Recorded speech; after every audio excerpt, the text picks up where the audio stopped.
Optimal minimal. At this altitude, I can run flat out for a half mile before my hands start shaking. Can I ask you a personal question? Now would seem an appropriate time. What if I did the opposite? I'm a cybernetic organism, living tissue over a metal endoskeleton.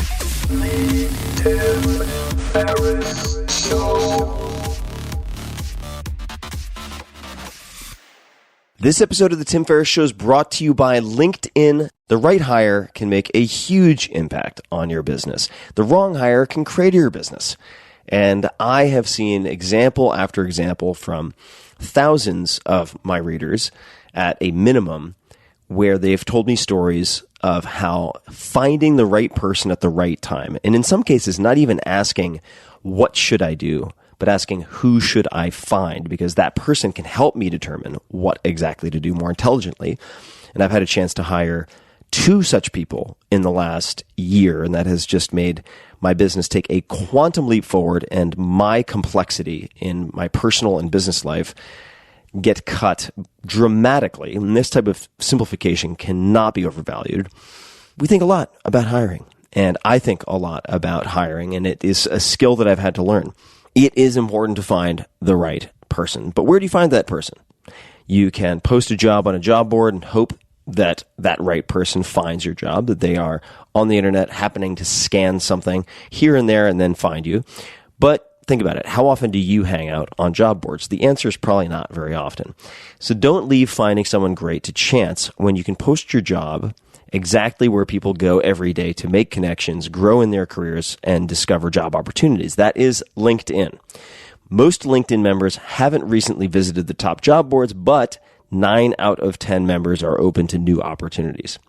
And with 70% of the U.S. workforce on LinkedIn, posting there is the best way to get your job opportunity in front of more of the right people. And you can be very, very highly targeted and specific. People who are qualified for the role you have and ready for something new. This is where you find them. It's the best way to find that person, that key person who will help you grow your business. And this is why a new hire is made every 10 seconds using LinkedIn. That's bonkers. Every 10 seconds. So head to linkedin.com/Tim and get $50 off your first job post. That's linkedin.com/Tim, T-I-M, to get $50 off your first job post. LinkedIn.com/Tim. Take a look. Terms and conditions do apply. This episode is brought to you by Peloton, which I've been using probably for about a year now. Peloton is a cutting-edge indoor cycling bike that brings live studio classes right into your home. You can also do on-demand, which is what I do. We'll come back to that. So you don't have to worry about fitting classes into a busy schedule or making it to a studio or gym with a hectic or unpredictable commute. I, for instance, have a Peloton bike right in my master bedroom at home, and it's one of the first things I do many mornings. I wake up, I meditate for a bit, then I knock out a short 20-minute ride in my undies. Hard to do that at the gym. Take a shower, and I'm in higher gear for the rest of the day. It's really convenient and has become something that I look forward to. So you have a lot of options. For one, if you like, you can ride live with thousands of other riders across the country on an interactive leaderboard to keep you motivated. There are also up to 14 new classes added every day with more than 8,000 classes on demand, and you can pick based on length, 45 minutes, 20 minutes, whatever, music, hip hop, rock and roll, or say low impact versus high intensity or interval.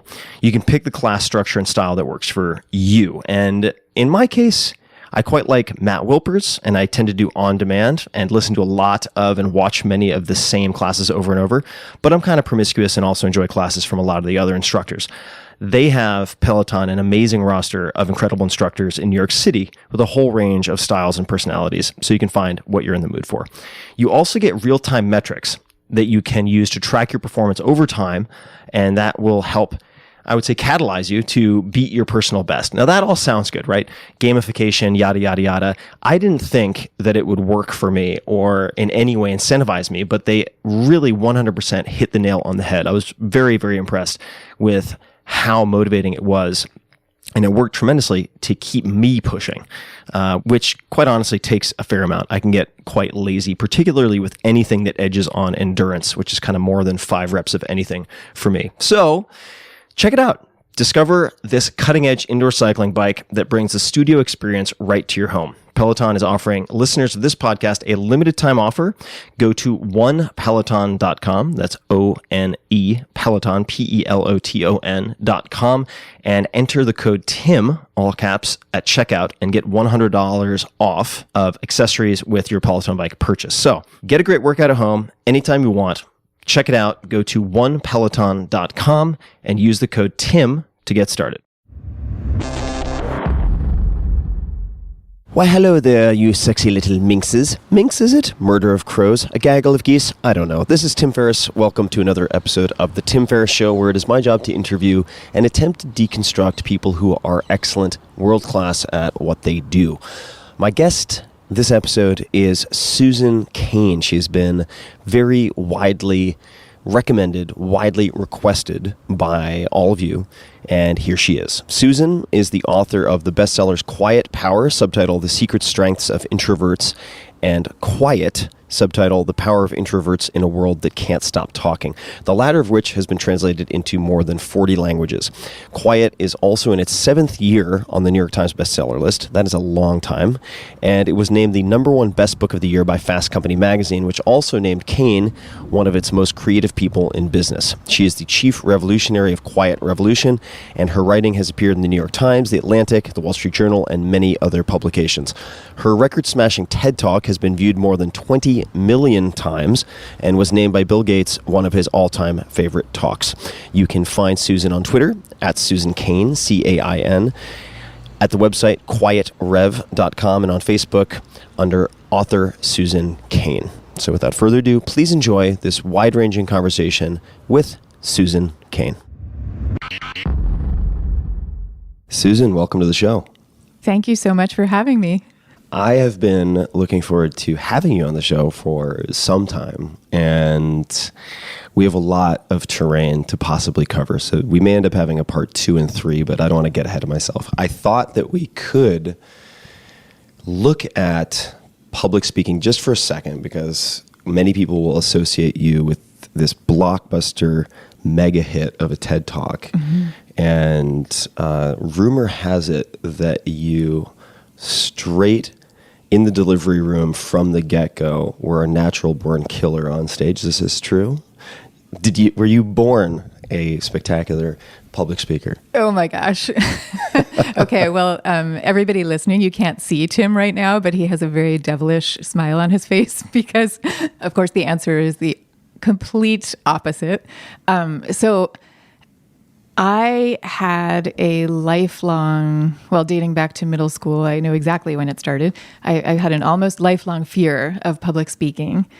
And a lot of people say they're afraid of public speaking and, you know, they're telling the truth, but like they didn't have a fear the way I had a fear of it. It was so extreme. What was the triggering event? Oh, okay. The triggering event was I had recently switched to a new middle school, and I was in an English literature class, and I probably appeared to the teacher in that class to be not a shy person at all because I love English, so I was always participating. So anyway, she called me up to the front of the room. We were doing Macbeth, and she called me up with a friend of mine, and she said, okay, you're going to play Lady Macbeth, and your friend Rob is going to play Macbeth, and just improvise this scene. And for me, as a shy person in a new school, this was like total kryptonite, and I couldn't say anything. I just completely blanked out and just stood there dumbly at the front of the class, and finally just had to kind of sit back down, red-faced, not having said a word. And that sounds terrible. Oh my God. It's making my palms sweat just listening to it. Yeah. You know, and I know this now that I've studied all this stuff, that if you have an experience like that, it gets encoded into your amygdala, which is the part of your brain that registers all your fears. And then the amygdala for the rest of your life is doing its job by saying, oh, you know, I'm going to steer you clear of any situation ever approximating anything like that literature class ever again. So after that, anytime I had to give a speech, and I did it, you know, I used to be a lawyer and on Wall Street and stuff. Anytime I would do it, I would just sort of suffer my way through, and I would always lose 5 pounds because I couldn't eat before, like for a week before. So then then I started writing this book, Quiet, and after I had left law. And I really, really, really cared about it. You know, it was my dream come true to be a writer, and I cared so much about the ideas in the book, and I didn't want my fear to stand in my way. And I was giving this TED Talk, so I had to overcome it. How did sorry to interrupt, Yeah, but sure. Now that I've had a cappuccino, as longtime listeners know, I tend to jump a lot. How did the opportunity for the TED Talk come about? So I had a friend who worked at TED, told him about the book, and he kind of passed on the idea to the curators at the time. And I think that they understood that most of the TED audience is really introverted. And so they knew that it would relate with their audience. And I think that was probably why they invited me in. And I mean, I'll come back to how I overcame my fear in a minute, but I will tell you, they turned out to be so accurate that after I gave the talk, you know, I came down off the stage and I was absolutely mobbed for the whole rest of the week by every single other audience member who were all coming to tell me, you know, that's my story too. And I'm going around pretending to be this very confident, extroverted person. And that's not really who I am. So Amazing. Yeah. Yeah. Present company included. Is that right? Oh yeah, absolutely. I mean, I went to, I will steer us back, and you will also bring us back to what we were just talking about. But last night at a group dinner, which I helped organize, keep in mind, at a wonderful restaurant here in New York City called The Lily. It's a Lebanese place. I had to take 4 or 5 bathroom breaks, which were not to use the bathroom. It was that is what I do at any dinner of more than 1 or 2 people. I have to exit not just the conversations, but the environment to just recharge my batteries and gather my bearings for a few minutes, and then go back on. It's like you're feeling a kind of overstimulation in the setting. Overstimulation. Yeah.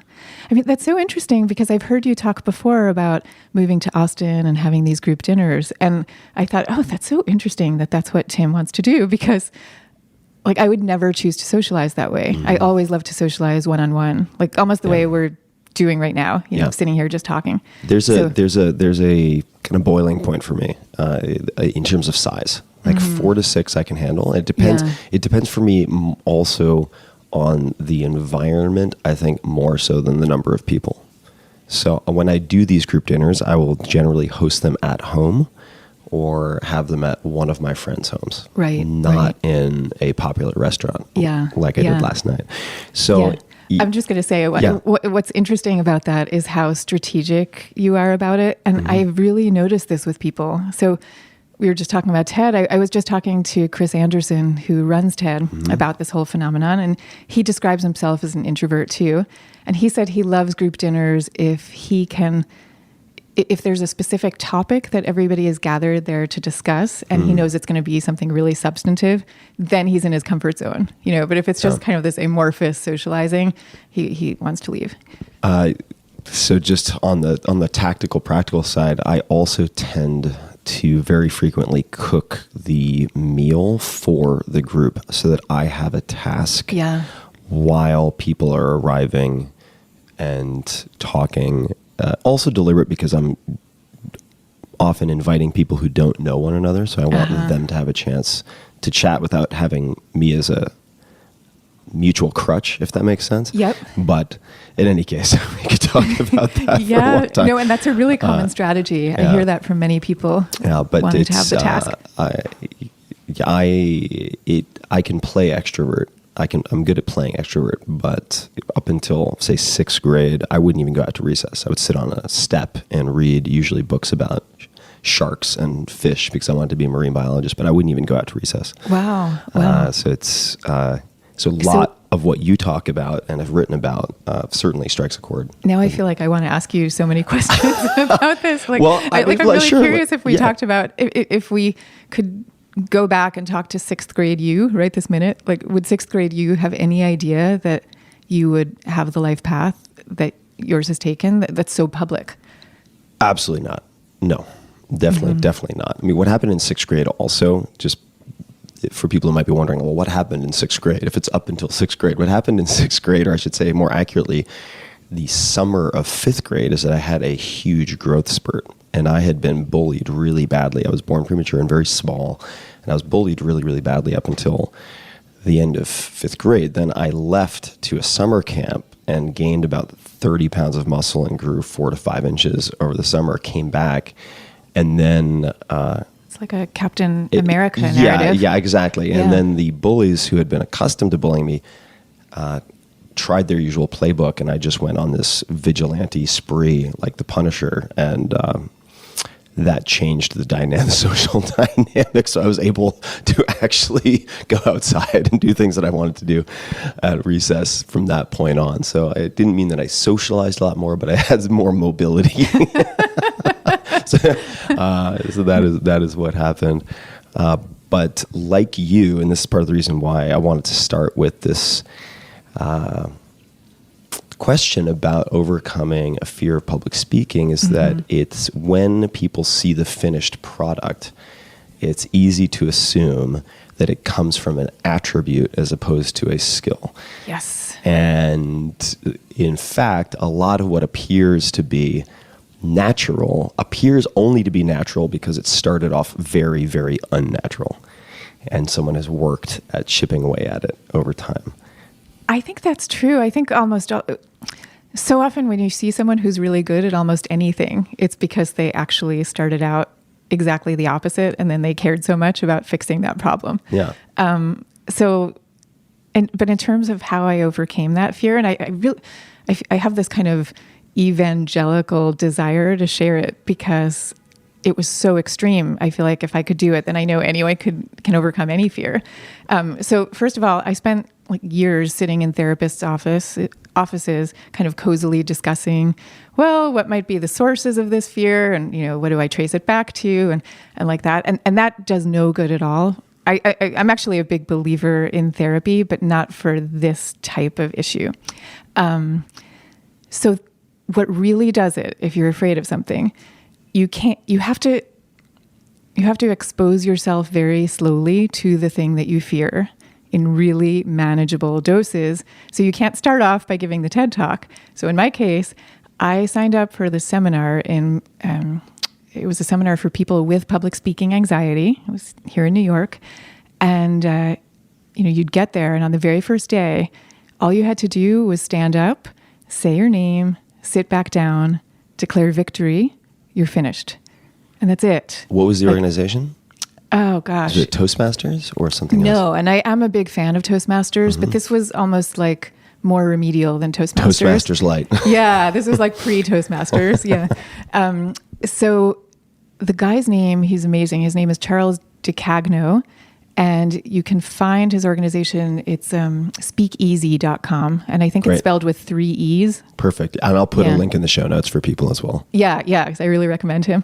And so, you would come back the next week, and maybe you'd stand up, and he would do these things like he'd have people stand on either side of you so you didn't feel all alone up there on stage. It's brilliant. Yeah. And then the audience would ask you questions like, where are you from? And where do you go to college? So really easy stuff. You answer the questions and you're done. And it's like, if you do that little by little by little, you actually really can overcome it. It's kind of crazy, but true. But I will say, having said all this, still, there's something about a TED Talk that's on some whole crazy other realm of public speaking nerves. Yeah, even if the setting is exactly the same, there is a performance anxiety associated with that 3-letter acronym for sure. Yeah, we were talking about this before we started taping that so many of the speakers are really practiced on stage, and yet you see them minutes before they go out and they're sweating bullets and they're all losing it. Yeah, we were chatting for a second about, and Chris Anderson could certainly correct me, I'm blanking on the exact term, but there's some space right next to the stage behind the curtain called the Zen Room or the Relaxation Cube. There's some very pleasant sounding name for this space, and it's intended to be the next up kind of batting cage for the 2 or 3 speakers to come. And I remember it was probably 15 or 20 minutes before I was supposed to go live. Or no, it couldn't have been that. It was probably an hour before. And I really didn't want to be around a lot of people. And in the green room, there are all sorts of staff and lots of people milling around and working on production. And I thought to myself, I need to go to the Zen room. We'll just call it the Zen room. And so I walk out to the Zen room, and I won't mention names, but there are like 3 just killers. These are consummate professionals who have done this type of thing thousands of times. People I look up to and would love to someday have a coffee with, and they are freaking the fuck out. And I was like, not helping. I need to leave the Zen room right now. So yes, it's a different beast. So how do you go from talking about your favorite color on stage with 2 people next to you to TED then? Right. Okay. So I graduated from that to Toastmasters, which I also completely recommend. And should I describe what that is? Yes, please. Yeah. Okay. So Toastmasters, it's a worldwide organization. You can absolutely find one near you because they're everywhere. And it's basically this non-for-profit thing where you sign up for a group that meets near you, and once every 2 weeks you get together and you practice public speaking together. And they have this ritualized way of doing it. And some of the time you're practicing speaking off the top of your head, and sometimes it's a prepared speech. And it's just kind of giving you that exposure therapy of, putting you in the beast of the thing that most frightens you. You have to show up every 2 weeks and do it. So I did that. But then the next stage after that, and it was my husband's idea, was I hired a coach for the full week before the TED Talk. This really amazing guy named Jim Fife, who I also completely recommend. And since then, he has coached many other TED speakers. So I worked with him morning till night for a full week before the talk.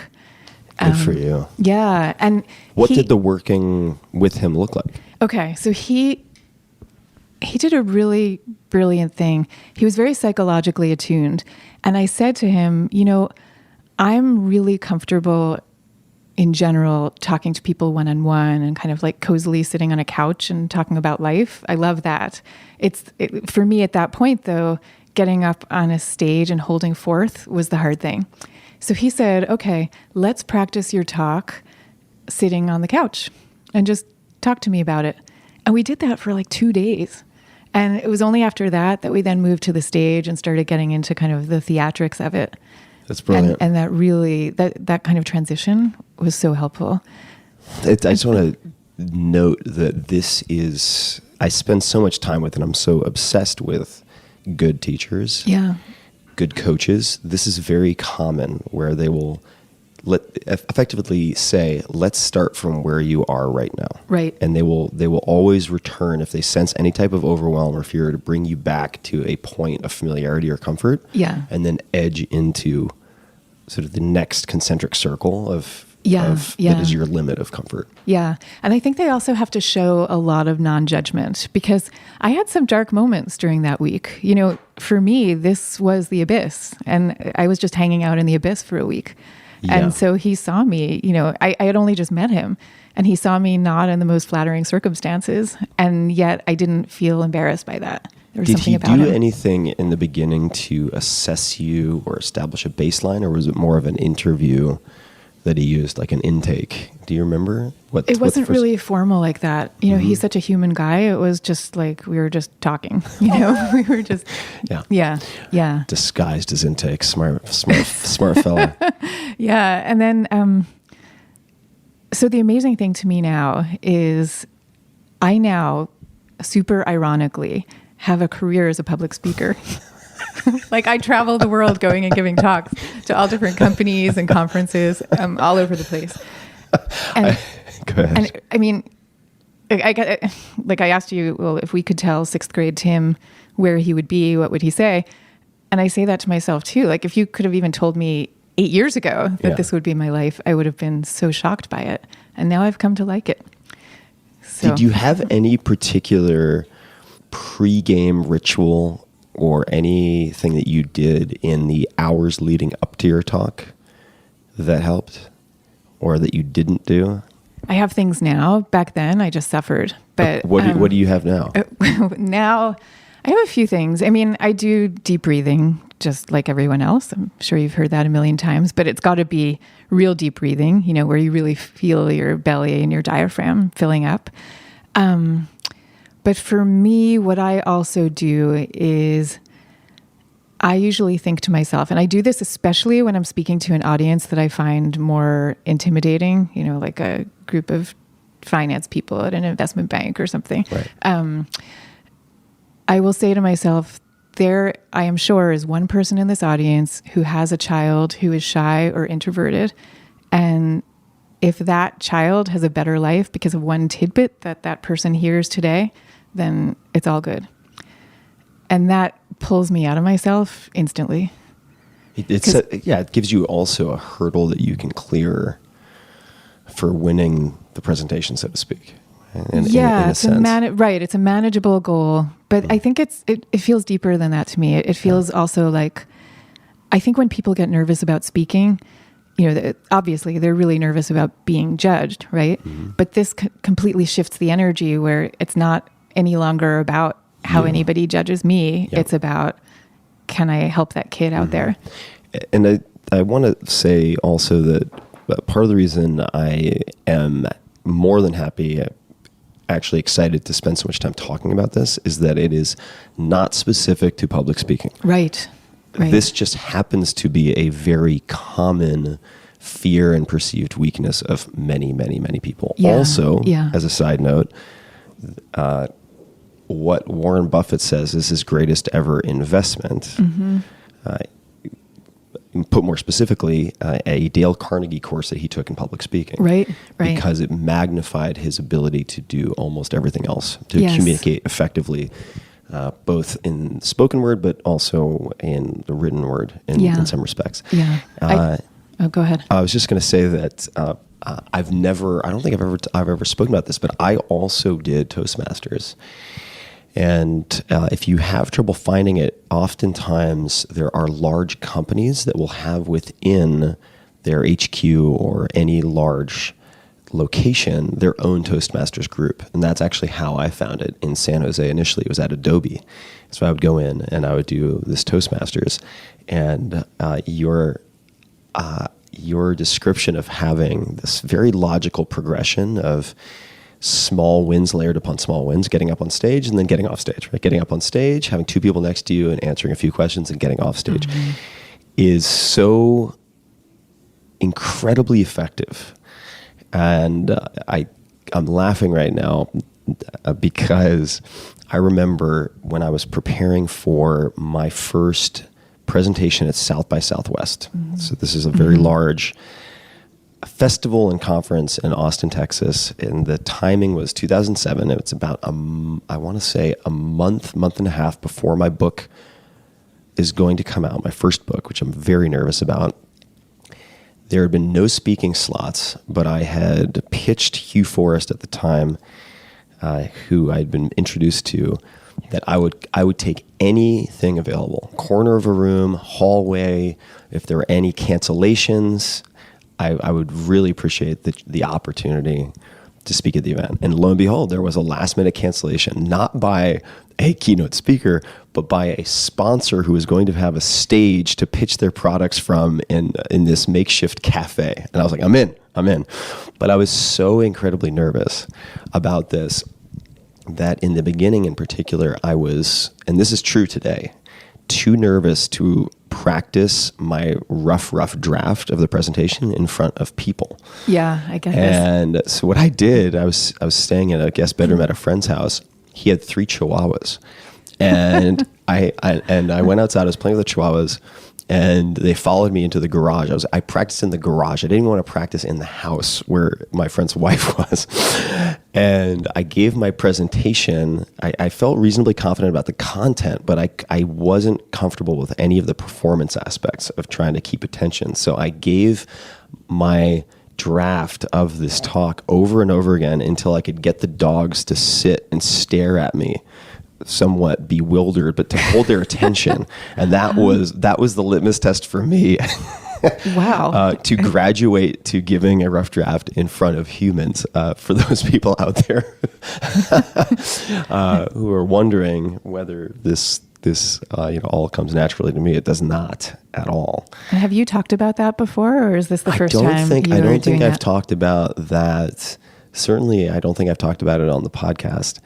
And for the TED Talk also, something I did, which I did not do for the South by Talk, which I thought really made a difference, was I practiced giving the talk in front of small groups of strangers once I had a reasonably polished version. And I asked friends of mine who worked at larger companies who had teams during lunch hour, if there happened to be an empty conference room, could they invite people to hear a rough draft of a TED Talk? And then I would ask them for feedback. And usually there was enough time that I could give it 2 or 3 times. So I could actually incorporate their feedback, give another version. And once I'd given the second version, there were a lot more people in the room who are willing to be critical, right? The first round, you get 1 or 2. Yes, that's so true. And then this is just something I've thought about a lot because I've been so nervous about public speaking for so long, and it by the way doesn't really go away. Like at least for me, I still have those nerves. But with TED very specifically, I assumed, and this came from sports, but I'd never applied it, that I was going to be, my heart rate was probably going to be 30 beats per minute higher than normal. And that it was not just important for me to practice the content, but to practice under the physiological stress that I would probably experience when trying to deliver the content. So I would do a bunch of push-ups in another room and drink 2 double espressos and wait for it to hit, and then go in and give my dress rehearsal to see if I could handle that stimulation. That was so smart. Yeah. And listening to that story is reminding me of this crucial step that I left out. In a lot of ways, a kind of mistake that I made, which is, I told you I worked with that guy, Jim, for a week, who was amazing.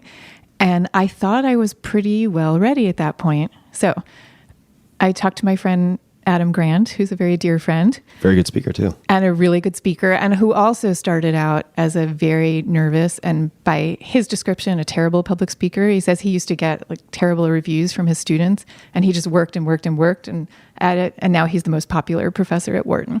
But okay, so I was talking to Adam about all this, and so he said, so I'm leaving for TED on Sunday morning, right, to fly out to California, which is where it was at that time.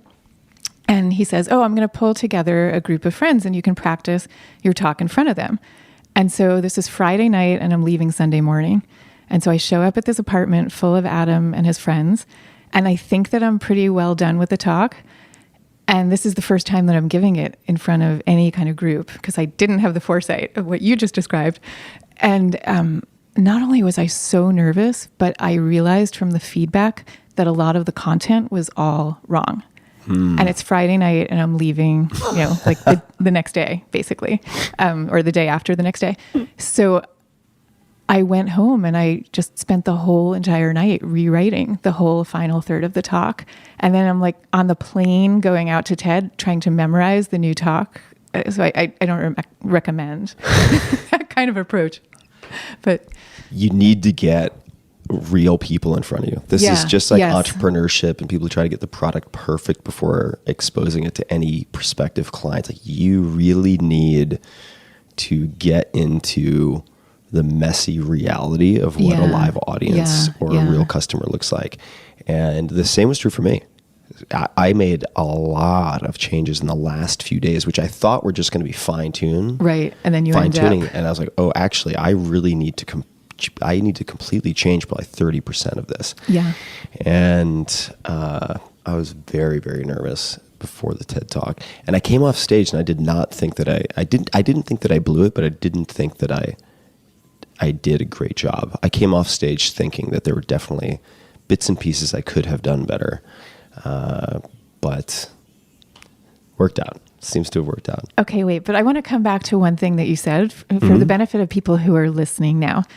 So you said that you still are really nervous when you give a talk, but I mean, are you really as nervous as you used to be? Because I really want people to understand that, you can get to a point, you might still have butterflies. It's not Yeah. like the nerves completely disappear, but they get to, in my experience and from all the literature that I've studied on this, Yeah. they really do get to a point where you can manage them. And the difference between manageable and non-manageable is gigantic in it's terms huge. of its effect on your life and your career and everything. Totally. So I just want to make sure that Yeah, people know that. I can clarify. So Yeah. it depends a lot on the event, right? So if we're going to do a Q&A and it's a friend of mine interviewing me on stage, that's not, from my perspective, really public speaking. I mean, it is, but at this point, I could do that with zero preparation.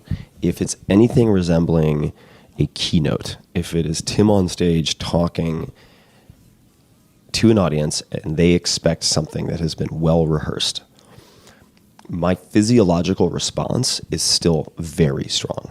I get really sweaty hands. I pace. I have very minimal contact with anyone beforehand. But let me mention a few things. Number one, both Mike Tyson and Dean Martin used to vomit before nearly every performance. But the way that they psychologically contended with that evolved over time. And since I mentioned Mike Tyson, Customato, who was the trainer who really, in a lot of respects, I think, boxing scholars or boxing fans would agree, made Tyson into what Tyson was at his prime as an athlete, used to say something along the following, that the hero and the coward feel the same thing.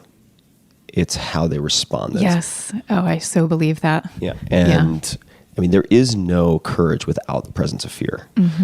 And for me, I have come to see those physiological symptoms that used to make me panic, that used to make me feel like I was doing something wrong, that used to make me feel like I was unprepared, as simple precursors to a performance. So the way that I frame them for myself is completely different. And I've learned to view it as this energetic asset that I can use. Yeah. And that has made all the difference. And it has decreased in some circumstances, but certainly before TED, I mean, I'd given hundreds of different presentations, and it was like I was getting on stage for the first time. Yeah. In part also, for people who don't know, they are very, as they should be, strict about many things at TED, including running over. Oh, yes. If Yeah, running I was over, very I mean, nervous and I about want to that. say, and this is exactly what they should say, but in effect, they say, if you run over you should not run over. Number one, do not run over. If you run over, like if you get to the point where you're like 30 seconds over, we will come up and remove you from stage.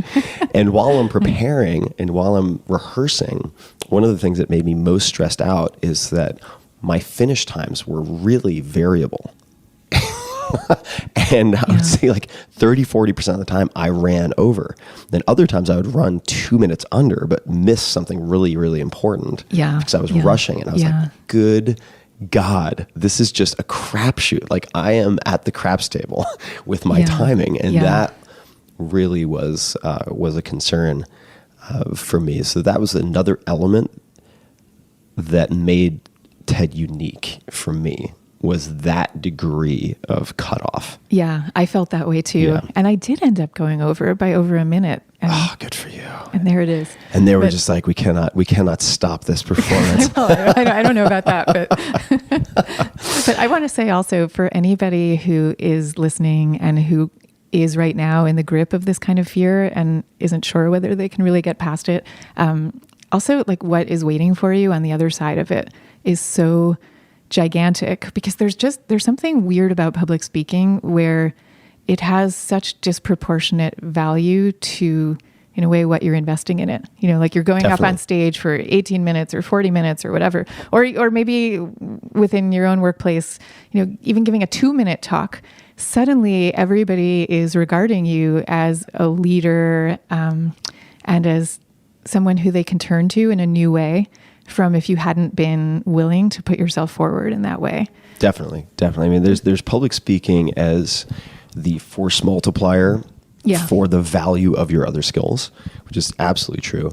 And then public speaking in a way is also a wonderful diagnostic tool. And what I mean by that is I remember talking to a friend of mine who he's a wealth manager for a lot of muckety mucks who you would recognize. And he said, I know them generally better than therapists they've been seeing for a decade within the first few hours, because money brings up everything. That's Talking about money brings up the full spectrum of someone's insecurities, fears, desires, neuroses. Sex also true. And public speaking, I think, if it makes you remotely nervous when you start to learn public speaking, like it, at least for me, it kind of brings up all your stuff. So if you were simply interested in personal growth, it brings to the surface many different pieces of your personality and psyche that you can then work on in a way that transfers to other areas. So that, to me, it was my experience, and I find it really interesting. It's like, okay, well, maybe you don't have to play kind of hide and go seek with talk therapy for 20 years to find all of the bits and pieces, when if rather than following these different gingerbread trails, you can use certain fearful circumstances to just bring it all right, or a lot of it, to the surface. That was my experience. I'm not saying it's true for everybody, but it was one of those things, like talking about money, talking about sex, or public speaking. It's like, okay, now we just bring everything to the forefront. So for me, that was also even if I had not had any interest in getting on stage and giving presentations, it would have been valuable in and of itself. Yeah, no, that makes complete sense. Are there other things that you're fearful of or have been afraid of that you've overcome? No, I mean, that was really the big one for me. But yeah, we were talking about this before, I guess. My bugaboo in general is that I just tend to be a worrier. So I don't know. Other than the experiences I had with public speaking, it's not like I have full-on panic or anything like that. It's more like it's a very familiar companion for me. So I've had to just come up with various hacks around it. What are some of your hacks? This is going to get us into another big topic, but but why not? Why not? So, for example, when I stopped practicing corporate law and I decided that I wanted to be a writer, I told myself that it's really hard to make a living as a writer. And I said, okay, the goal is to publish something by the time you're 75. And at the time I was 33, at the time that I said that. And I kind of did that instinctively because I was always doing these hacks of like just wanting to completely take the pressure off of something that I otherwise loved so deeply. And like, I just knew that if I turned this thing that I deeply loved into a source of like, this has to be the place where I make my living. This has to be the place where I derive some kind of professional stature. It was going to soak a lot of the joy out of it. And so that's the kind of hack that I just naturally do. So on a very related note, could you give us a little bit of context around the leaving law, like why you left law, and then you decide you want to be a writer, and you kind of alluded to it, but does that mean that suddenly your rent is dependent on writing? Right. Okay. So I had wanted to be a writer from the time I was 4. And then, for a whole bunch of reasons, and like so many people, I graduated college. I took some creative writing classes in college, and I decided, I'm not actually that good at this, and I need to make a living. And I also kind of had a desire, I think, to show myself that I could be out there as a kind of alpha person out in the world of finance or something. So I went to law school, and I practiced law, Wall Street law, for almost a decade. And during that time that I was practicing law, it was so all-consuming that I completely forgot about the fact that I had wanted to be a writer. It wasn't like, I was walking around conscious of this broken dream or something. Like I had completely forgotten. And And the first few years of practicing law, I really loved it. It was just this kind of crazy adventure that I was on. And as the years went by, it started to get really tough for me. I'm not a very natural lawyer in a million different ways. But I was on this partner track and I was committed to it.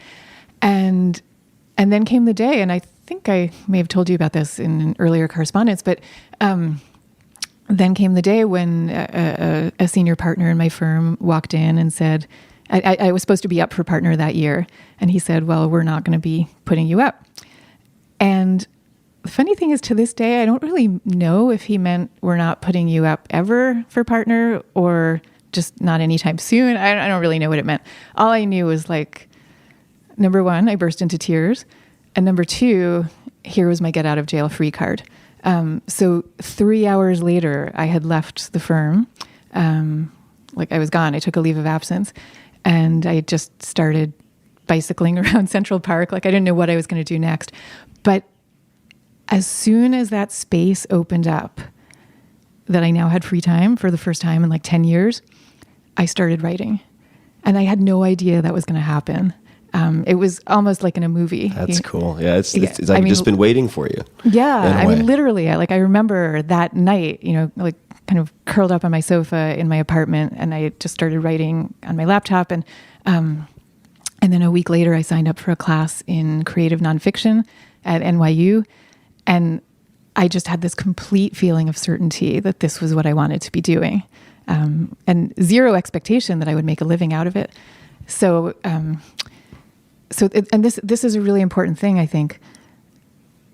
I think if you have that kind of a creative dream and a creative love, you have to do everything you can not to spoil it with the pressures of paying the rent and all those other things, or the pressures of needing to derive professional status from it. So I set up a little side business teaching people negotiation skills, and that was how I was paying the rent. But the thing I was really doing in my heart was this beloved hobby of writing. This is super, super, super, super, super important. And I think it's true in creative fields, which is pretty much every field, but just for the sake of illustration, writing, music, etc., that also in entrepreneurship, you hear these stories of desperation, where necessity is the mother of invention, and bada bing, bada boom, magic wand, and then there's $1 billion company, or there's J.K. Rowling, or whatever it is. Yeah. But those are, in my experience, the outliers.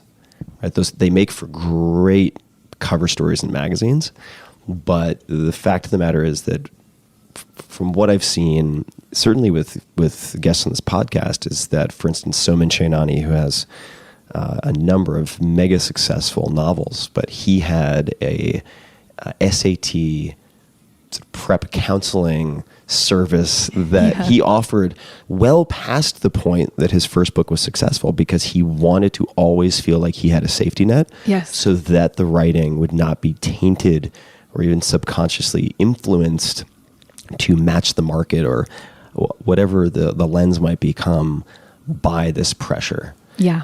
And that is something that, whenever possible, has come up as a really valuable, I suppose on one hand, financial sort of survival mechanism, but even more so a psychological sort of freeing device. Yeah. And, I think we're so addicted to having a really glamorous narrative for things. And the glamorous narrative is, you had so much courage, you took the risk, you were dependent on this company or this book or whatever. And if it didn't work, it was going to be a disaster, but you were the one who beat the odds. Like, we love that narrative. And for most people, that's a really bankrupt narrative. Yeah. And there's a kind of deeper glamour, actually, in the kind of story that you just told. Totally. And because the glamour comes from you're doing everything that you can to deeply protect the thing that you love most. Definitely. Now, the book itself, people may not know backstory. I'm sure a lot of people don't. How long did it take to get that book done? Okay, so I'm laughing because it took a really, really long time, especially by Tim Ferriss standards. I listen to you and like look at your life trajectory. I'm like, how does he do that? But so, Lots of cheating with format is the short answer, but I don't want to take us off track. So yeah, it took from start to finish. It was about 7 years. And I will say in my defense that during those 7 years, I also had 2 children and was raising them. So that was part of it. But I also just think I'm kind of a slow writer. Like I like to really, really think about everything super deeply. And what I think is probably people might not know, I had a deadline, as all writers do, and I turned in some sort of draft upon my deadline coming due, after 18 months or 2 years. Right.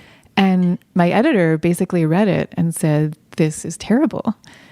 And she said, go back and completely throw that out, start from scratch, and take all the time that you need. And you might think that when that happened that I would have been really bummed, but I was actually like elated because I knew that it was terrible and I knew that I needed much more time and I had no idea what I was doing. I'd never written anything before. So yeah, I was just really happy to have that time. And it's actually really unusual. Like usually in publishing, they had given me a big advance for the book and usually they want their advance back and they're not willing to delay like that. So that was huge. Very understanding editor. Yeah, she's brilliant. And Yeah. I'm working with her again on my next book. Yeah, it's also smart in the sense that it's like a mediocre book is more of a liability than no book at all. Yes. Right? Yeah. For everyone involved. For everyone involved. Yeah. And because, I have this philosophy about writing that it's the deep love that has to be protected at all costs. Because of that, I don't care how much time it takes, like I'm just interested in doing it as well as I can. What is your writing process at this point look like? So you had your experience with that book, and now when you are writing, do you have a daily practice? Does it go through phases of research period, then organizing, then putting all of that into prose through synthesis? What are your writing routines, or how do you think about writing these days? So for me, I take whatever thesis I'm working with, and then I spend a year or two just walking around the world, looking at everything through the lens of that thesis. So it used to be introverts, and now it's I'm onto a new topic.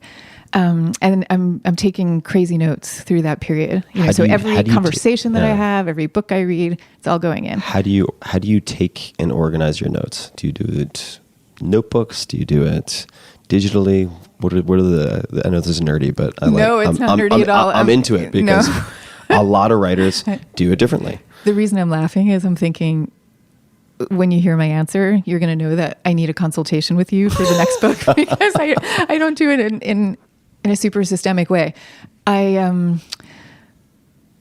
I basically, all those conversations, all those ideas and notes and thoughts I'm having, I stick them all into one Word document. And then I go, and that document becomes about 700 or 800 pages by the time I'm done. And then I go through that document and I'm kind of tagging as I go along. And then I'm separating everything out by topic. So I end up with like 8 or 9 loose leaf binders that are organized by topic. But in each of those binders, it's just like one big Word massive notes. And then I think about, where do I want everything? Also whenever whenever I have an idea, whenever I'm emotionally moved by one of the ideas that I'm taking notes on, I try to write out the riff around that idea right then and there, because you don't know if that emotion is going to come back. So you have to capture it when it happens. I think it's a perfectly fine system. I feel like technology must have come up with something better. Like I do it in Microsoft Word.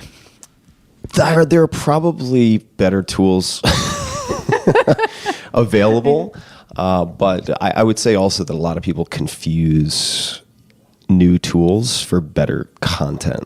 It's very easy, at least let's speak for myself for a second. When I'm writing, I have to disallow myself from thinking about, say, marketing, because marketing is fun and exciting and to you. Easy for me. Yeah. Because I've had insomnia as a kid and watched too many infomercials or something. In any case, that takes it's a way to procrastinate doing the harder piece, which is the actual research and digging and prose. That's the hard part for me. Always has been, but it's the most important part. Mm-hmm. And I think similarly, a lot of folks can become consumed by upgrading their tools, multiplying their tools versus just the words. You got to put the words in. And I have some questions about this Word doc, though. So when you're going through and adding things to the Word doc, and you come in and you're tagging things so you can separate them, and you mentioned binders, so you're printing this stuff out and then separating them. Right. Does that mean that when you put in a new note in the Word doc, you go to a new page if it's tagged differently so you can separate them more easily later? Does that make sense? As opposed to each time you add a note, then hit return twice and then add a new note. If they're tagged differently, it would seem like you would have to cut up the page into multiple pieces. So do you start a new page? Are there any particular ways that you tag? For instance, would it be a chapter name or would it be a theme? What would a tag look like? It would just be a topic or a theme. Mm-hmm. And yeah, so every time I'm adding a new note, if I know that it relates to something I've already done, then I'll search for the thing I've already done so I can add it to that section to make it easier later. That makes sense. But, sometimes I don't, or I can't think of it, and then I'll just add it to the end of the document. Yes. Which Control F, right? Word. Yeah. Good to go. Yeah. Simple works. Robert Rodriguez, the filmmaker, keeps a journal. I think he puts it in almost every day at midnight, and it's Word docs. Yep. It works. Yeah. I will say, I tried for this next book.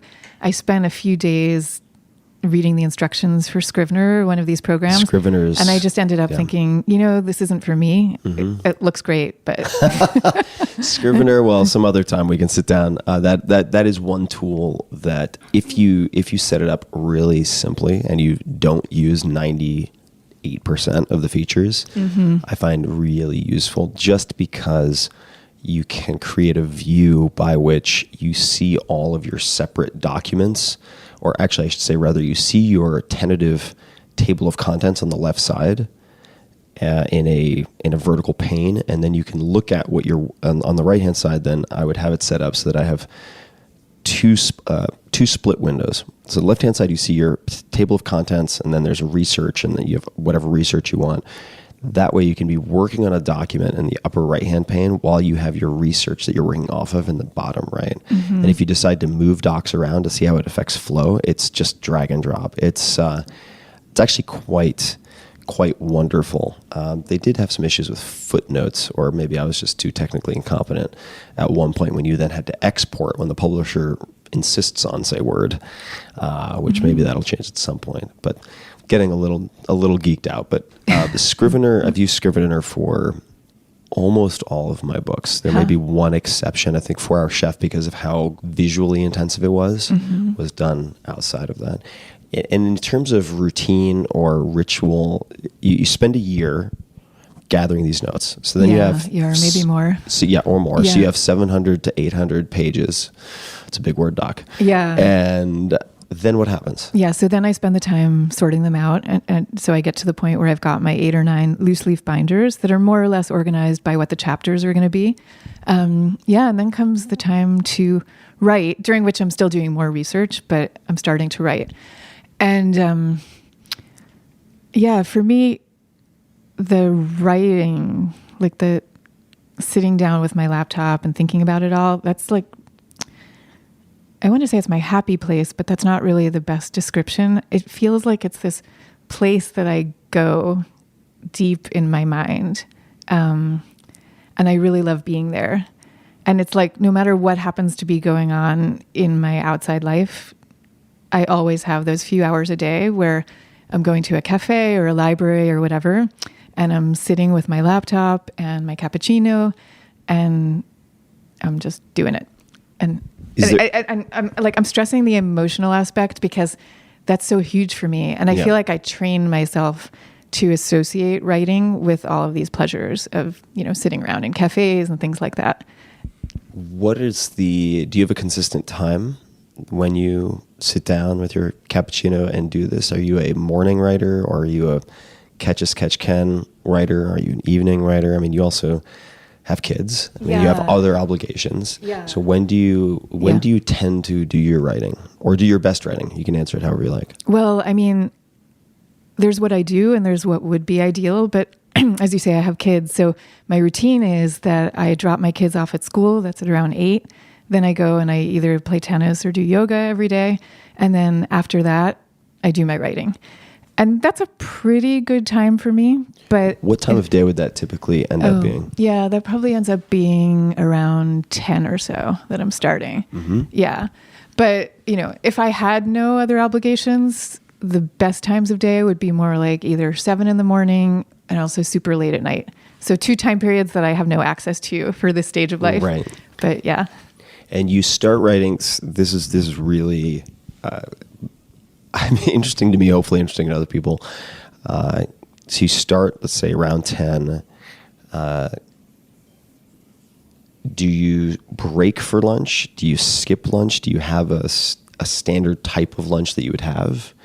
And the reason I ask is that I think part of the reason so many writers seem to work between the hours of, say, let's make this up, but 10 p.m. and 7:30 a.m. Yeah. And they tend to either be night owls like me, mm-hmm. or early risers, is that there are fewer distractions and they can get a relatively uninterrupted block of 3 to 5 hours. Mm-hmm. But if you're starting at 10, then most people would have lunch scheduled shortly thereafter, like 2 hours later. Right. So do you break for lunch? Do you have something really small? How do you handle that? Because for me, just speaking personally, it's like I might have time. Of course, I have time for a 5-minute phone call. But if I do a 5-minute phone call about something very mechanical or mundane, like calendaring stuff or whatever, and I'm juggling 15 pieces that were on paper in my head, mm-hmm. I kind of have to start over a lot of times. Like I drop all those balls that I'm juggling right. because of the task switching. So I'd love to hear, not that that's true for everybody, but it's true for me. So what does your schedule look like then once you sit down? I'll just kind of go until I realize that I'm not concentrating well anymore. And very often that happens after 2 or 3 hours and I just have to take a break. Mm-hmm. Like I have a lot of discipline if my brain would cooperate. So I would happily sit there for 7 hours until my kids come home from school. Mm-hmm. But at a certain point I'll notice that it's just not coming anymore. Yeah. Yeah. And so then I'll take a break and I'll eat or something like that. Mm-hmm. But, I would say, like you were mentioning, people might work at night because it's when you get uninterrupted time. And I think that that's one factor, but I also think the reason that those hours tend to be so good. So nighttime is when your cortisol levels are really low, mm-hmm. Which of course is your stress hormone. And so I notice this in myself all the time, that the ideas that I come up with late at night are different from the daytime ideas because they're completely unfettered by any stress. And so I just make different kinds of associative leaps, and there's like a softness and an ease in my thinking and my feeling about the ideas. So I think like that's one advantage of late night writing. And then in the morning, you've got the high cortisol, but you also have this sort of acute attention. Yeah. So I can totally see that. I can definitely see that. I also find that writing late at night, if I'm writing at 2 a.m, it's very hard for me. I remember, I want to say it was Ayn Rand who wrote she had a book about the craft of nonfiction, and there was some, it's not exactly, it wasn't a metaphor. I think it was a real world example, but in effect, she's saying many writers will do almost anything to not write. And there's this story about the white tennis shoes. Like I have to clean my white tennis shoes before I'm going to write because I'm going to go out and da-da-da. And when it's 2 or 3 in the morning, like I have to check email to make sure X is just not a viable excuse. Right, so right. It also just removes a lot of bullshit distraction that I would impose on myself to avoid doing what it is that I find hard. I so relate to this. So when I was writing Quiet, I suddenly developed this idea that I had to learn everything in the world about digital photography. and I was reading all these books about it and the rule of thirds and all this stuff. And I have never had any interest in photography before or since. It was just these 2 weeks of mania where I didn't want to have to be looking at that manuscript over there. Are there any particular, I mean, you are a student of the craft, right? You've taken creative nonfiction courses. Are there any particular books or resources or writers who have had a significant impact on how you view or practice writing?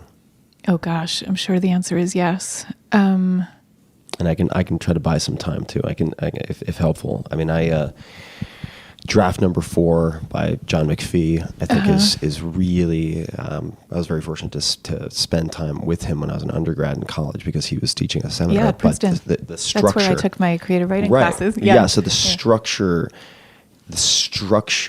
thinking about structure in the way that McPhee thinks about structure saved me because I thrive with some type of predetermined blueprint for structure. Right. It's very hard for me to just freehand flow of consciousness, let things take some emergent form. It's very hard. I do know friends who do that really, really well. That terrifies me. So I need the scaffolding. Right.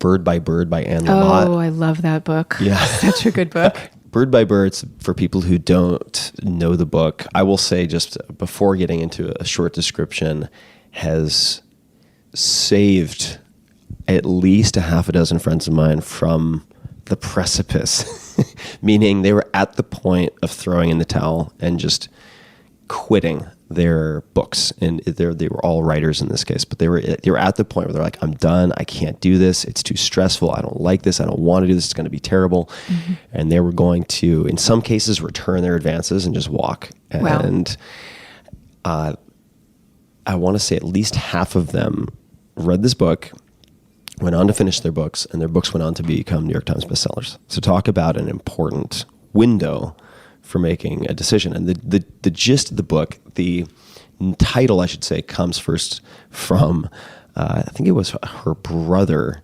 Anne's brother. Anne Lamott is a writer, and her brother had this experience where he'd had something like an entire semester in, I'm making this up, but let's just call it 4th grade to prepare for this end of semester project, and he was supposed to put together a term paper on birds or something like that. And it was like the night before, he hadn't done any preparation. And this poor kid, who granted kind of deserves it because he didn't do any prep, but nonetheless is having this like nervous breakdown at the kitchen table with like 15 books about birds, and he just is paralyzed. And I want to say it was Anne's dad who came over and like put an arm on his shoulder and said, "Just take it bird by bird, buddy, bird by bird," you know, something right. something like that. And it's sort of a psychological life raft, break glass in case of emergency kit for writers who are just hitting that point, like maybe you did with the photography, where you're just like, I want to do anything other than look at that screen or that page. I can't handle it, and I don't know what to do. So for that reason, not necessarily for the nuts and bolts of the writing process itself, but for the psychological component. It's like if you were a top athletic coach and you had your sport specific technical coach, and then you had a mental like a toughness coach who also doubled as a shrink. Like the mental toughness coach who doubles as a shrink is the Bird by Bird. Yeah. And I'm remembering she also talks about shitty first drafts. Yes. And just those 3 words are incredibly helpful because, you know, when you're looking at your draft, and it is always really shitty at the beginning. And so just knowing, okay, that's what it's supposed to be. Yeah. But yeah, you know, the other thing that's been really helpful to me, so I told you I started taking that creative nonfiction class at NYU, and all of us who took that class got along really well. So we formed a writers group after the class was officially done, and we stayed together for years, and we would meet once every week, every 2 weeks, and read each other's stuff. And especially at that stage, that really, really helped. getting the feedback, but also having the kind of camaraderie and support system. Not and feeling in fact, totally isolated. Yeah. not feeling isolated. And I actually met my literary agent from one of the people who was in that group, who was a publishing lawyer. And I said, I have this idea for this book about introverts, which at the time to me seemed like the most idiosyncratic project on earth. But she said, when you're ready, I know the right agent for that. Huh. And that's a really serendipitous thing. Because wait, I want to share this. When I put together the proposal for the book that became Quiet, I sent it out to that agent who she recommended and to 4 other super amazing agents, 2 of whom I had connections to. And every single one of the other ones passed. And some of them said, I really like the writing, but I think this topic is not commercial enough, and I just don't think it'll sell. So could you come back with a different topic? And the guy who became my agent instantly saw what the potential was going to be, and we've been together ever since. And I feel like I owe him everything, and I love him. And his name is Richard Pine. If you're out there looking for an agent, and I think about this story all the time, not only because of book writing, but because all these people, these other agents. These are experts, and these are the culturally anointed gatekeepers, and they know what they're doing. And yet they didn't see this one particular thing. And I think that happens all the time. Totally. So, no, I'm glad you shared that. I had a very similar experience. I reached out to, I want to say it was 4 agents who were introduced by a very successful author who I'd met something like 7 years earlier by volunteering at a nonprofit, which is a great way to meet people above your pay grade. As a side note, just like filling water glasses for panelists works really well.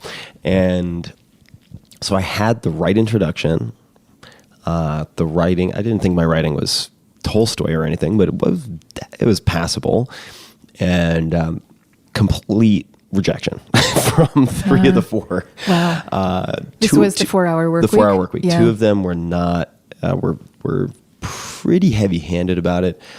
One of the third, I remember her name, Jillian Manis, a very good agent, and she passed, but she gave me a lot of really helpful feedback. Mm-hmm. And she didn't say this won't work. She just said, I don't think this is the right fit for me. Right. And that one, fair enough. Which is totally fair. Yeah. But here's a bunch of advice. And one of the pieces of advice she gave me, actually, wow, I haven't thought about this in forever, was think of I was intimidated by the prospect of writing a book. I'd never written a book before. She said, treat each chapter like a feature magazine article, beginning, middle, and end. Mm-hmm. Self-sufficient. Yeah. Each chapter can live on its own, and I've followed that advice ever since. With great advice. Nonfiction, yep. Which makes it easier to write also, because if you get stuck somewhere, it's not like you have to cross that bridge to get to a chapter that sequentially should show up 3 chapters later. You can treat it in a modular way. Right. If you get really bogged down, you can skip, which also in some cases, like the rest of my books, it leads to a book that can be read non-sequentially. In any case. And so it's 3 out of 4, turn it down, finally sign with my current agent, Stephen Hanselman, who I still work with to this day, very similarly. Yeah. And he had just become an agent. Wow. He had just become an agent, but part of what attracted me to him was that he had a long career as a very successful editor. And is just an eclectic guy. Went to divinity school, plays in a jazz band. I mean, really, my kind of person. Yeah. And then we went out to sell it, and I think it was like I always forget if it's like 26 or 27, but nonetheless, it was something like 27 or 20, somewhere between 26 and 28 publishers turned it down. Really? Yes. Wow. And then but you only need one. That's the thing. It's like it's not about how many people don't get it. Yeah. It's about having the right person or people who do get it. And I mean, which is so clear with your book, right? It's like, you don't need all the people in the world to think it's a good idea. You don't need half the people in the world to think it's a good idea. You need the people who it resonates with to have it resonate. Yeah, that's right. it. And it does not need to be millions of people. It could be, but it doesn't have to be. And I had a note down also to just and we don't have to necessarily spend a ton of time on this, but just to clarify talk about introversion versus shyness. And so I came across this when I was doing a bit of homework, which is people think of, say, Bill Gates, right, as sort of maybe a one example of someone who could be useful in distinguishing between the two. But could you clarify what an introvert is, or how you define introvert, and how it might differ from somebody who's shy? Right. Yeah.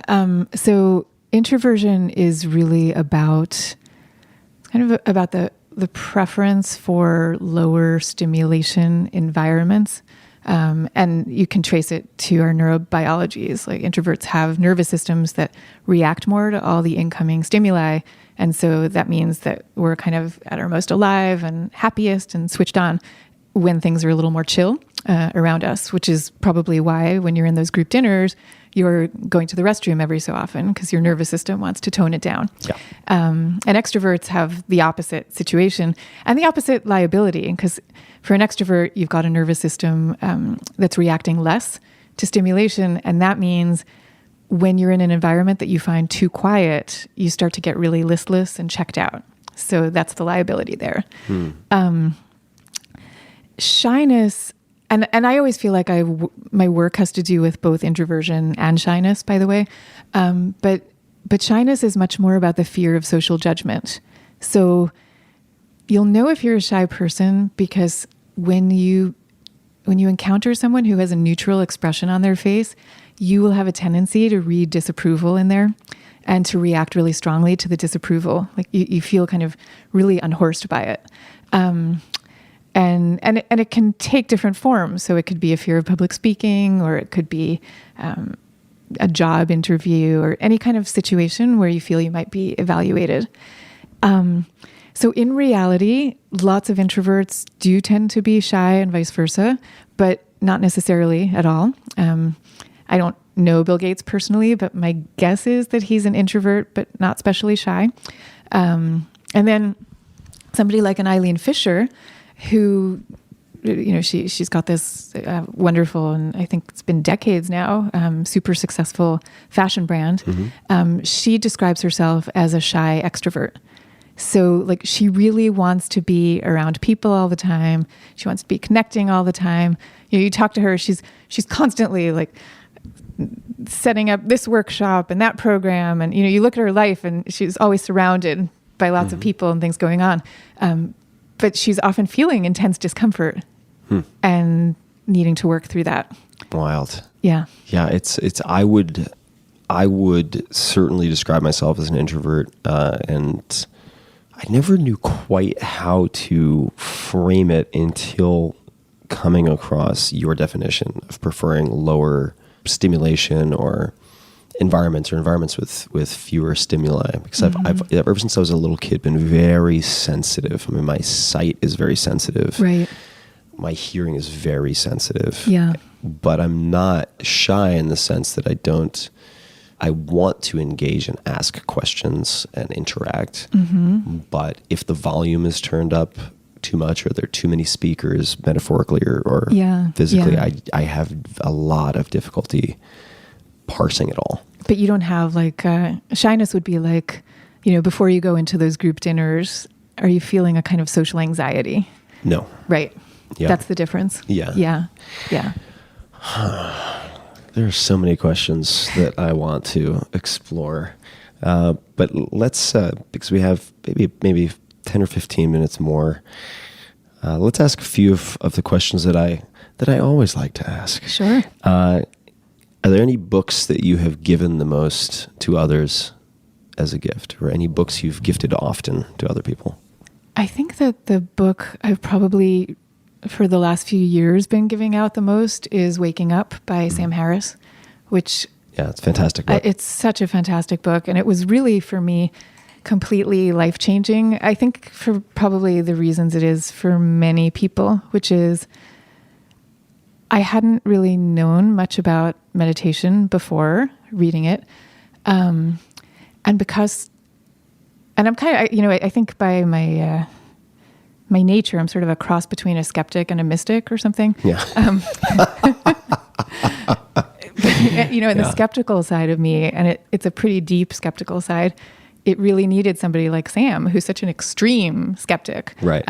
You know, and then who very conveniently spent 28 years of his life or something investigating all these different spiritual tools, and then reporting back on them.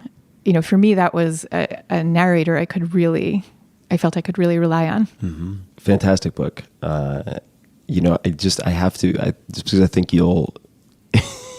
We were talking a bit about Sam before we started recording because we were both, you know, sort of fanboying and fangirling about his meditation app and a handful of other things. But I haven't told you, and I don't know if I've even mentioned this publicly. But here we go. So the first time I met Sam, this relates to TED.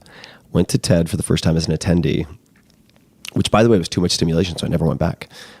Interesting. Yeah, but I went to TED for the first time as an attendee, and I was invited to one of these group dinners. Right. And so I go out to this group dinner, and we're eating dinner, and off to the side on a separate table, there's this tray of brownies, and I love brownies. It's one of my weaknesses. It is an Achilles heel, and I have zero portion control.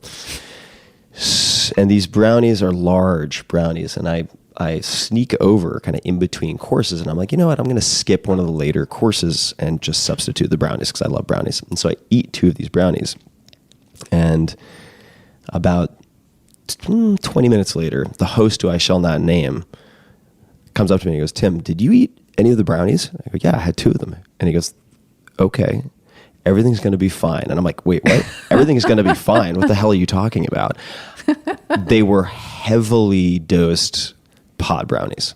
That's hilarious. And I am not a habitual pot user. And so I suddenly, in the middle of dinner, just get hit by this tsunami of cannabis. And you combine that with my discomfort with high stimulation environments, and I'm like, I need to get the hell out of here. So I excuse myself to go to the restroom. And by this point, I'm already a huge fan of Sam. Yeah. But I've never had any contact with him. So I run off to the bathroom to escape, and I open the door and literally, like at the sink, run straight into Sam Harris in the men's room. And I'm like, Sam Harris? High off my rocker. And that was my first interaction. And he looks at me kind of like, he's like, hi. I was kind of sideways because I'm just beyond reality at that point. And that was my first meeting with Sam. Hilarious. And did you tell him your brownie story? I did tell him, which he appreciated because he does have some history with. Yes, he does. Altered states.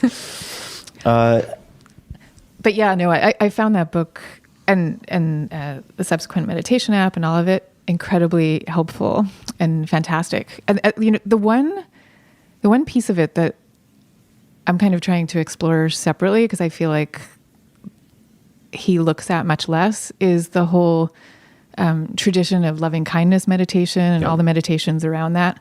So that's really, really of interest to me. And so I'm sort of charting a different course there. And I'll tell you, like, even just last night, I was interviewing on stage this guy, Heyman Sunam. I don't know if you've heard of him, but he's a really renowned Zen Buddhist monk from Korea. And his books are all #1 bestsellers in Korea and lots of other countries, but here he's less well known. But anyway, he has a new book out. So I was doing this interview, and we're up on stage so you can see the audience.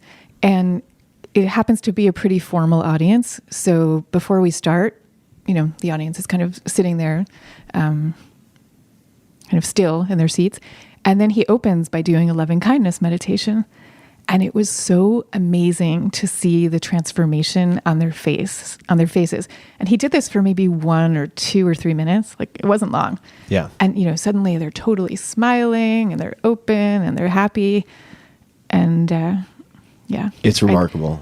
It's remarkable. And I think it's so weird and dispiriting how in the mainstream media and in corporate life, it's great that there's been this incredible embrace of mindfulness meditation, but I think there's a kind of allergy towards going too much in the loving kindness direction. And I spoke to Sharon Salzberg about this, who's one of the great teachers, and she said that people have this sense that it must be phony, like that you couldn't possibly actually have those feelings, and so it kind of gives them a sort of creepy feeling to do it. Totally. But I feel like that all needs to get completely rethought. Loving kindness, the label, I think, smells of kind of hand wavy, hippie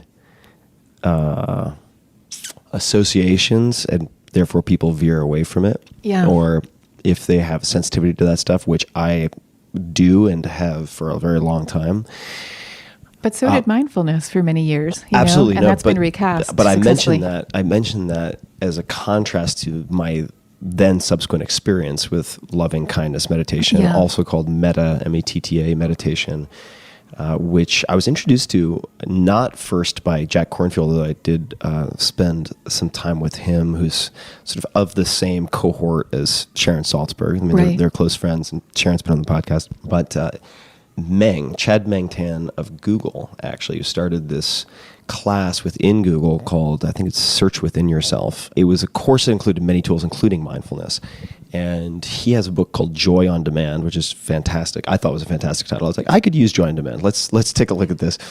And there's a very short part in that book, which I ended up excerpting for, I want to say, Tools of Titans, about loving kindness meditation.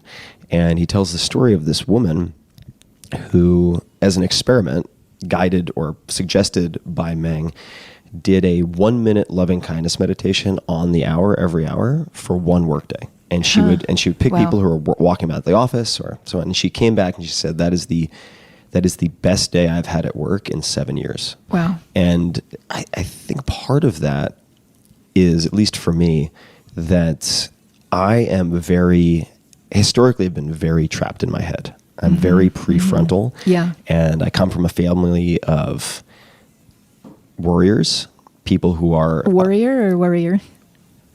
Warriors. With an O. Not the battle axe type, Right. but the like Larry David type. Yeah, I come from one of those too. Right. Yeah. And when you are consumed with worry or anxiety, and this is not my description, but it's been described to me as being trapped in the future, right? Like depression is being trapped in the past, anxiety or worrying is being trapped in the future.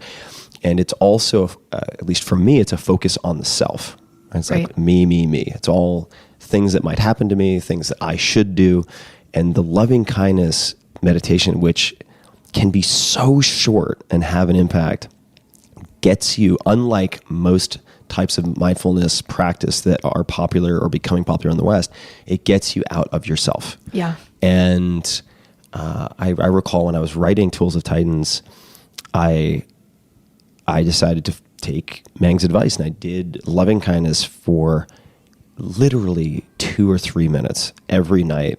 I was at this hotel and they had a dry sauna, and I'd go into the dry sauna really late because I was doing my writing really late, and just do 2 to 3 minutes of thinking about a friend and wishing them happiness and seeing them smiling and giving them a hug and having them smile back at me and wishing me the same. And it was transformative with regards to my mood. It was really incredible. Yes. Low dose, really, really low dose. And I'm curious, you mentioned that you were thinking about or meditating on loving kindness to your friend. Did you also start with the traditional practice of wishing it to yourself, or is that less comfortable for you? This is a great question. So it did not even occur to me to do this until years later when I went to my first 7-day, might have been 10-day, 7-day? No, it was a 10-day silent meditation retreat at Spirit Rock. Right. And Jack Kornfield was there. Yeah. And I went in, they check in with you to make sure you're not having a total psychotic break for a few minutes every other day. And I had this meeting with Jack and one of his co-teachers for the event. And we were talking about loving kindness. And as I was leaving, the woman with Jack said, just out of curiosity, have you been doing any loving kindness for yourself? And it struck, I don't know how to describe this in a way that doesn't make me look like an ass, but it just struck me as such a silly question. I was like, no, of course I haven't been doing it for myself. And then I realized how much that probably explained a lot of my problems. And she goes, yeah, you might want to try that. Why don't you experiment with that? And I remember Jack later saying, if and I'm paraphrasing, but if your compassion doesn't include yourself, then it's incomplete. Yeah. And that has become, and you can't really give it to other people in a complete way either. Right. Yeah. So that has become probably, I'm so glad you asked that. One of the biggest changes in my, and I could call it a mindfulness practice, but my way of relating to the world and thinking about helping others has been actually taking time to show or think on self-compassion, specifically for myself at a handful of younger ages. Yeah, which I do at mealtimes. And I might talk about that more at some point. But yeah, I think you should. It's become a very, very, very, very important ritual for me. But I don't think you're alone. I mean, Sharon Salzberg mentioned to me that many people have trouble. I mean, the traditional progression of the practice would be start with yourself and then, move progressively outward to other people in your life. And she said many people have trouble beginning with themselves. And so I was really struck because last night, this monk, Heyman Sunim, who I love, began in this meditation by directing it to ourselves. And I asked him about that afterwards. And he seemed kind of puzzled by the question, which made me wonder if this is a uniquely American problem. I don't know. Right. It reminds me of this story I heard of this, I don't know what it was, Nepalese or Bhutanese monk who came to the U.S. and he was in a car on the way to some event, and there were these. This was in the U.S. and there were these people running, jogging on the side of the street to get in shape, but they looked like they were dying. I mean, they looked like they were running from hyenas, and he was just like, "Are they okay? What's wrong with them?" It was so foreign. My goodness. So we have just a few minutes. Let me ask you the billboard question. So if you could put a message on a billboard, this is metaphorically speaking, to get a message, a quote, a question, anything non-commercial out to millions or billions of people, what might you put on that billboard? I think I'd probably put this one aphorism that I've loved since high school, I think, which is "Only Connect" by E.M. Forster. Only connect. Only connect. Yeah, like that at the end of the day, that's all that really matters. What does that mean to you? It just means connecting on some really deep level with the people around you. And that might sound like an ironic aphorism for someone who wrote a book about introversion, but to me, those are not contradictory things at all. And so for me, like connection, it can happen in person for sure, but it could also happen just by listening to the music that's really touching you, and you feel completely connected to this musician who may not even be alive anymore, or a writer who might not be alive anymore, but they're expressing something deep and unchanging about what it's like to be human. So I think there's kind of nothing more important than that. Only connect. Only connect. Is there anything you've done that has helped you to more deeply or frequently experience those moments, or any advice you might have for people who want to cultivate that? Well, I mean, so aside from meditation, which I am a huge proponent of, but I think you really do have to pay attention to what works for you. And it really is so different for everybody. Mm-hmm. So for me, I love to have deep one-on-one conversations. It happens through music, it happens through literature, and that's how it happens. But I think it really is a different answer for everyone. For each person. But I'll tell you, and this is maybe a different topic, but the whole idea for my next book came out of one of these kinds of experiences, which is I have always had a love of bittersweet and minor key music. And the book's not about music, but I'm going to tell you this story anyway. Okay. So when I was in law school, I was listening to music like that in my dorm, and a friend came by, and he was kind of a funny, wise guy. Yeah. And he said, "Why are you listening to this music to commit suicide to?" And And I thought it was funny and I laughed, but I thought about it for decades afterwards. Like I was thinking, well, why is it, first of all, what is it about our culture that makes this music so suspect that you would make that kind of joke? And also, what is it about the music itself that for me is not suicide inducing at all? It's like, it's the opposite. I feel when I hear music like that, like completely connected to everything, because it's like the composer is expressing some really deep truth about what it is to be human. And so anyway, I've thought about this for decades, and the place that I'm going with this next book is that I think that tuning into the sorrows of the world actually is a kind of secret superpower that we're not really allowed to access very often, because of course we live in this culture that tells you, don't go there and always wear the smiley face and so on. But if I can say, like, even look at somebody like you, even before you started being really open and upfront about some of the demons that you've struggled with, which, by the way, like, all the honor to you for doing that. It's amazingly brave and generous. But even before you did it, and if you had never done it, I don't think you would have been touching all those people the way you have all these years if it weren't for those sorrows. And I agree. Yeah. Yeah. Well, So it's all about that. I'm excited to read your next book. Thank you. I think that's a really, really, really, really important topic. Yeah. I think it's really important. I think we'll have to do round 2 in that case. I would love that. That would be awesome. I just have to write a little faster. I will happily wait for your best work. So Thank you. No need to rush. Well, Susan, this has been such a joy, and I'm sure people can hear it, but just to maybe underscore the point. I mean, you're a very present person when you're speaking with someone else. And I can So are you. feel that in the room. And so you're walking the talk, which is always refreshing and not always the case.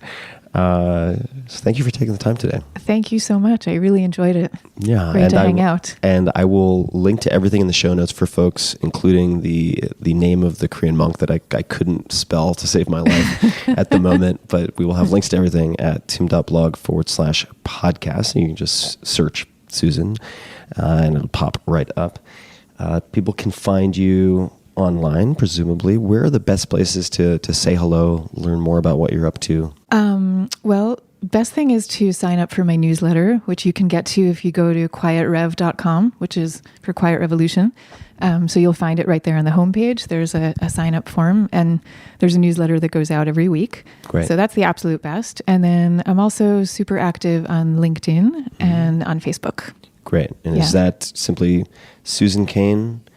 I think Facebook, correct me if I'm wrong, I think is author Susan Cain. Oh gosh, thank you for saying that. Yeah, so on Facebook, it's author Susan Cain. And on LinkedIn, I actually don't remember, but it's part of the LinkedIn influencer. I'm like sure if you put in people- LinkedIn influencer and my name, It'll you'll get pop there. right up. Yeah. And then Twitter, maybe less active. Yeah, I am on Twitter, but a at little less active. But at Susan Cain. At Susan Cain. Yep. And can't wait to see the next book and continue to follow your work. Thank you for doing so it. much. I will say the same to you. What is the next book?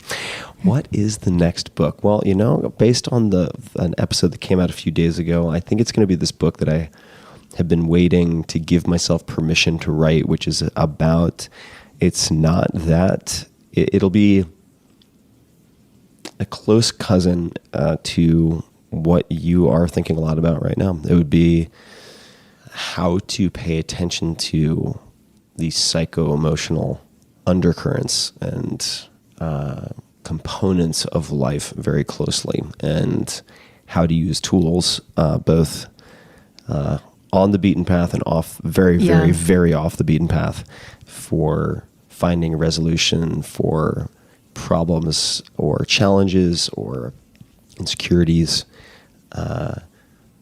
or trauma that are at least in current conventional practice considered very difficult to treat or untreatable. Wow. So that would be, as far as I can tell, and I've been gathering notes for about 5 years now, that would be the thrust of it. That's going to be your most important book. I hope so. I mean, Yeah. Yeah. I hope so. What's your timetable? What's my timetable? It's who was it? I think this is something I heard on a TV set once. They didn't want people to rush, but it was the gist was people need to rush, and they said, but they didn't want to say that and make people panic, so they said we need everyone to move with purpose. So I think my answer is move with purpose, but not in haste, because I want to treat it with the depth and thought that it deserves. So I don't want to rush. I will probably write it without signing before selling anything or signing any contracts. I'll probably... Oh, you'll write the whole thing I'll first? probably do it on my own time. Oh, interesting. Okay. But it is a top, if not the top priority.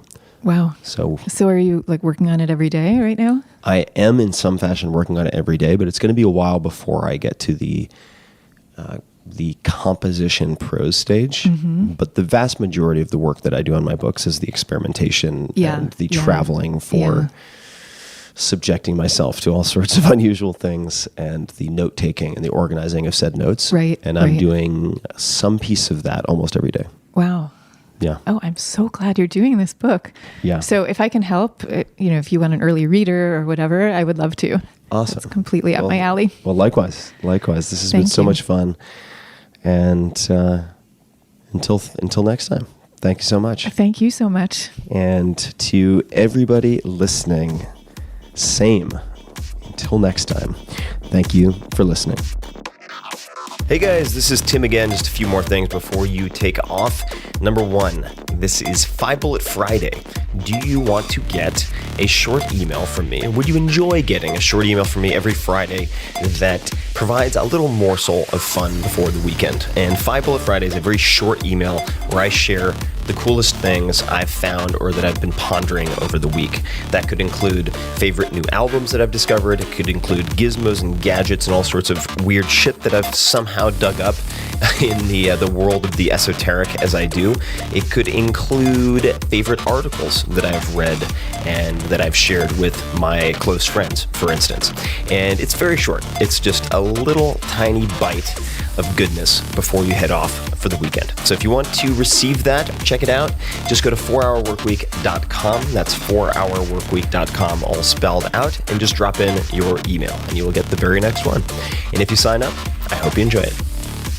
This episode is brought to you by Peloton, which I've been using probably for about a year now. Peloton is a cutting-edge indoor cycling bike that brings live studio classes right into your home. You can also do on-demand, which is what I do. We'll come back to that. So you don't have to worry about fitting classes into a busy schedule or making it to a studio or gym with a hectic or unpredictable commute. I, for instance, have a Peloton bike right in my master bedroom at home, and it's one of the first things I do many mornings. I wake up, I meditate for a bit, then I knock out a short 20-minute ride in my undies, hard to do that at the gym, take a shower, and I'm in higher gear for the rest of the day. It's really convenient and has become something that I look forward to. So you have a lot of options. For one, if you like, you can ride live with thousands of other riders across the country on an interactive leaderboard to keep you motivated. There are also up to 14 new classes added every day with more than 8,000 classes on demand.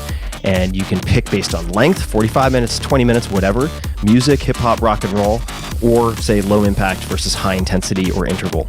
You can pick the class structure and style that works for you. And in my case, I quite like Matt Wilper's, and I tend to do on demand and listen to a lot of and watch many of the same classes over and over, but I'm kind of promiscuous and also enjoy classes from a lot of the other instructors. They have, Peloton, an amazing roster of incredible instructors in New York City with a whole range of styles and personalities, so you can find what you're in the mood for. You also get real-time metrics that you can use to track your performance over time, and that will help, I would say, catalyze you to beat your personal best. Now that all sounds good, right? Gamification, yada, yada, yada. I didn't think that it would work for me or in any way incentivize me, but they really 100% hit the nail on the head. I was very, very impressed with how motivating it was, and it worked tremendously to keep me pushing. Which quite honestly takes a fair amount. I can get quite lazy, particularly with anything that edges on endurance, which is kind of more than 5 reps of anything for me. So Check it out. Discover this cutting-edge indoor cycling bike that brings the studio experience right to your home. Peloton is offering listeners of this podcast a limited-time offer. Go to onepeloton.com. That's O-N-E, Peloton, Peloton.com, and enter the code TIM, all caps, at checkout and get $100 off of accessories with your Peloton bike purchase. So get a great workout at home anytime you want. Check it out. Go to onepeloton.com and use the code TIM to get started. This episode of the Tim Ferriss Show is brought to you by LinkedIn. The right hire can make a huge impact on your business. The wrong hire can crater your business. And I have seen example after example from thousands of my readers at a minimum where they've told me stories of how finding the right person at the right time, and in some cases not even asking what should I do, but asking who should I find, because that person can help me determine what exactly to do more intelligently. And I've had a chance to hire 2 such people in the last year, and that has just made my business take a quantum leap forward, and my complexity in my personal and business life get cut dramatically. And this type of simplification cannot be overvalued. We think a lot about hiring, and I think a lot about hiring, and it is a skill that I've had to learn. It is important to find the right person, but where do you find that person? You can post a job on a job board and hope that that right person finds your job, that they are on the internet happening to scan something here and there and then find you. But think about it. How often do you hang out on job boards? The answer is probably not very often. So don't leave finding someone great to chance when you can post your job exactly where people go every day to make connections, grow in their careers, and discover job opportunities. That is LinkedIn. Most LinkedIn members haven't recently visited the top job boards, but 9 out of 10 members are open to new opportunities. And with 70% of the U.S. workforce on LinkedIn, posting there is the best way to get your job opportunity in front of more of the right people. And you can be very, very highly targeted and specific. People who are qualified for the role you have and ready for something new. This is where you find them. It's the best way to find that person, that key person who will help you grow your business. And this is why a new hire is made every 10 seconds using LinkedIn. That's bonkers, every 10 seconds. So head to linkedin.com/Tim and get $50 off your first job post. That's linkedin.com/Tim, T-I-M, to get $50 off your first job post. LinkedIn.com/Tim. Take a look. Terms and conditions do apply.